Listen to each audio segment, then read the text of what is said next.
For the past 2 weeks now, there have been an increasingly outcry regarding the killing of Christians in Nigeria. And when you look at it, you will notice that this outcry and tweets from concerned people abroad are getting huge momentum. If you look at the views on these tweets, they are outrageous compared to what the people in Nigeria are getting. Now, this is coming from all quarters, from influencers to foreign politicians. They are all lending their voices to the Christian persecution in Nigeria. We're also going to talk about legislation I introduced this week to protect Christians in Nigeria. Nigeria has seen a persecution of Christians that has been staggering. Just this week, over 60 people were murdered by jihadists, by radical Islamists in northeastern Nigeria.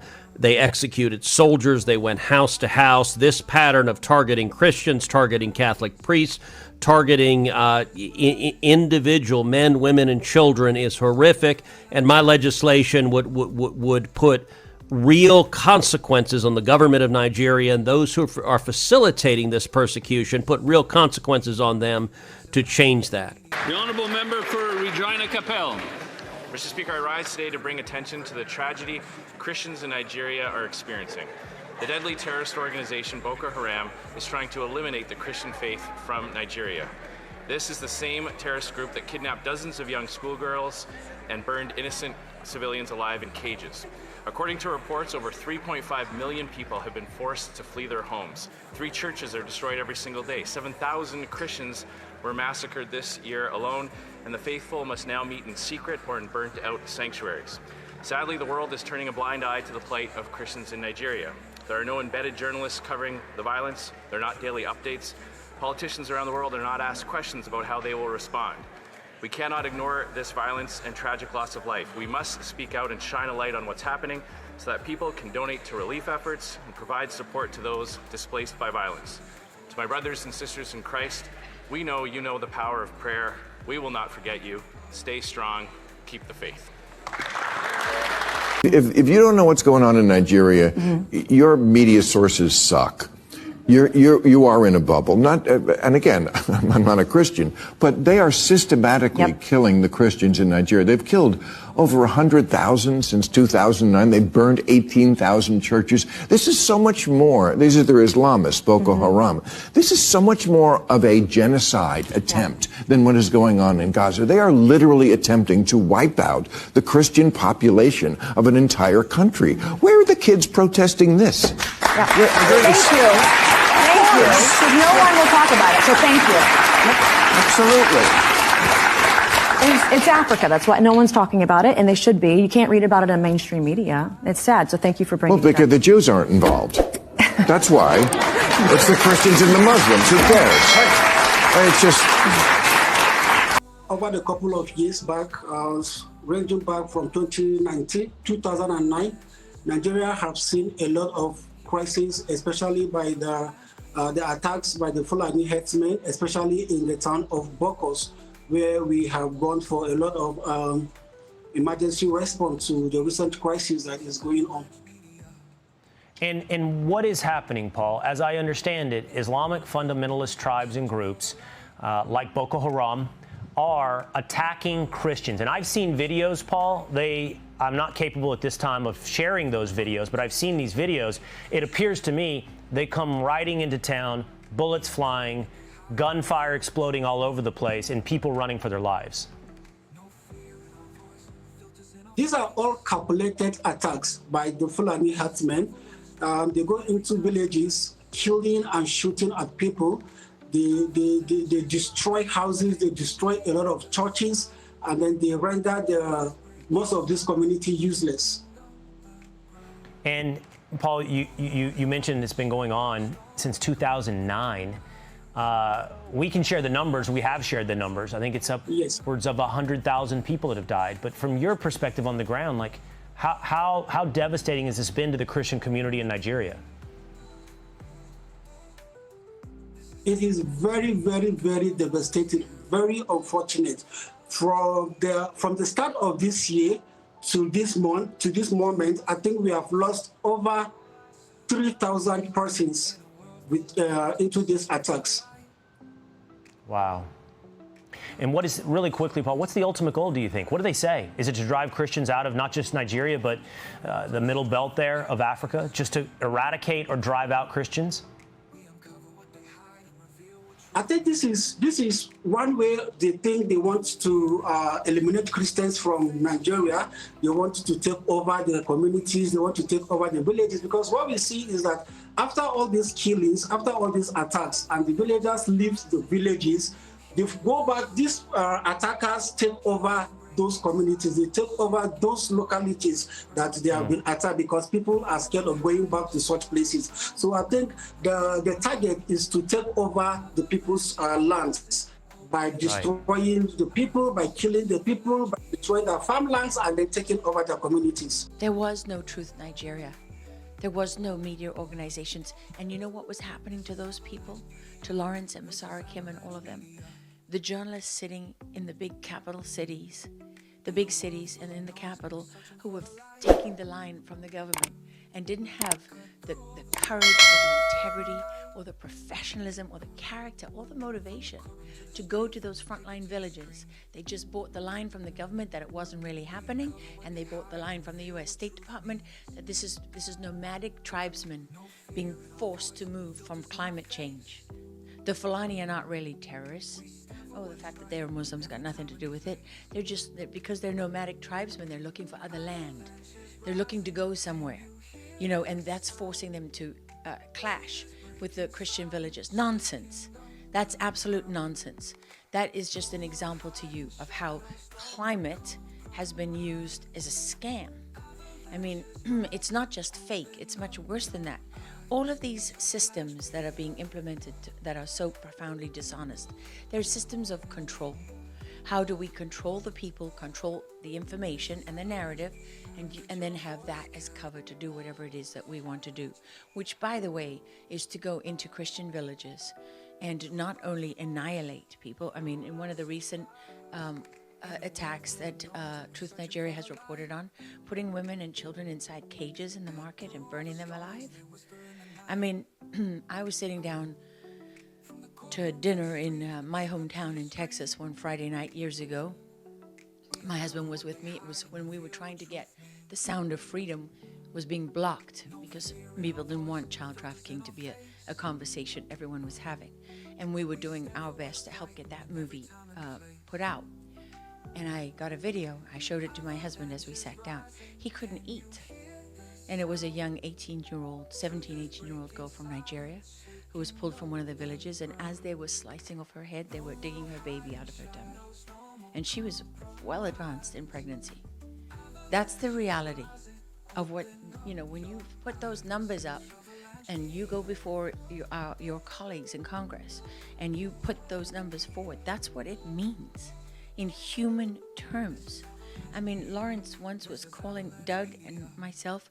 He's sitting in the back of a meat wagon on the bodies of his friends and neighbors with malaria. Remember, after that he went out with malaria for weeks. I mean, these the courage of the people who are on the front lines reporting this cannot be overstated. But the challenge that they face is that the media itself denies the reality that they see and report on with their own eyes and ears. I mean, that's without conscience. Honestly, I stand before all of you in the National Press Club of the United States of America, the most powerful free nation on earth, where we have First Amendment rights. And I cannot say strongly enough to the press corps, do your job. Do your job. Because we are supposed to be the inspiration and also the safety net for journalists everywhere. It is truly without conscience that you can witness the execution of people and have it denied because journalists are too lazy, too corrupt, too stupid, too cowardly to stand up and tell the truth. That is without conscience. And, we have to stop being afraid of what people will say to us. We have to stop allowing those who tell the truth to be punished and those who lie to be rewarded.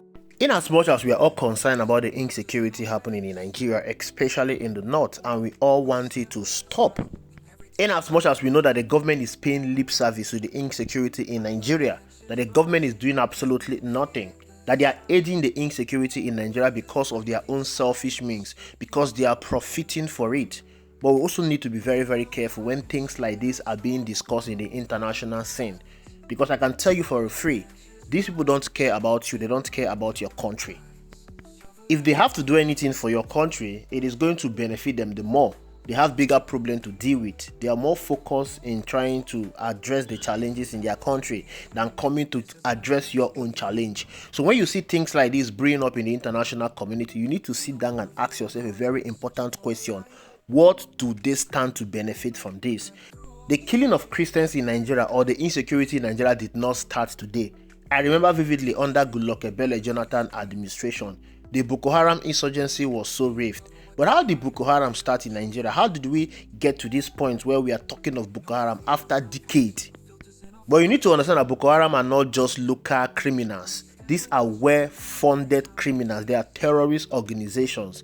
And these organizations are sponsored by powerful people, both home and abroad. For Boko Haram activities to be sustained to date, you need to understand that they are heavily funded. And this all started because they want to remove Goodluck Ebele Jonathan from office.